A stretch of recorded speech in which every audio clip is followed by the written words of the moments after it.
बुधवार दिन 1 घंटा 30 मिनिट समय बौद्ध ब्लक मुरसुंडी ग्राम में जिला शिक्षा अधिकारी कार्यालय पक्षर विद्यालय प्रवेश और खड़ीछुआ उत्सव पर जिला स्तरीय सचेतनता कार्यक्रम अनुष्ठित हो जाइए। उक्त कार्यक्रम में मुख्य अतिथि भाव में जिला परिषद मुख्य उन्नयन अधिकारी प्रभाष चंद्र दंडसना जोगदे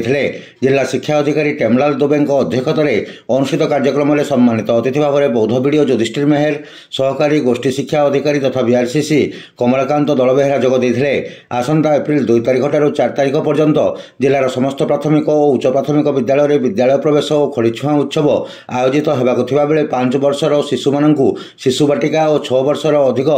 बयसर शिशु प्रथम श्रेणी में विद्यालय प्रवेश और खड़ीछुआ करने को सचेतन करा। उक्त अवसर में आज अतिथि मैंने अभिभावक पंचायतराज प्रतिनिधि ग्राम युवक संघ और महिला एसएचजी सदस्य मानू विद्यालय प्रवेश और खड़ीछुआ उत्सव को निमंत्रण पत्र घर को घर बुली बंटन करा। कार्यक्रम में सीआरसीसी रश्मि रंजन दास, विद्यालय परिचालना कमिटी सभापति भवसिंधु बारिक, वार्ड सभ्य लिपुन बारिक, स्वेच्छासेवी नीलमाधव मिश्र, शिक्षयित्री प्रणति पात्र समेत ग्रामवासी और छात्र छात्री सामिल होते।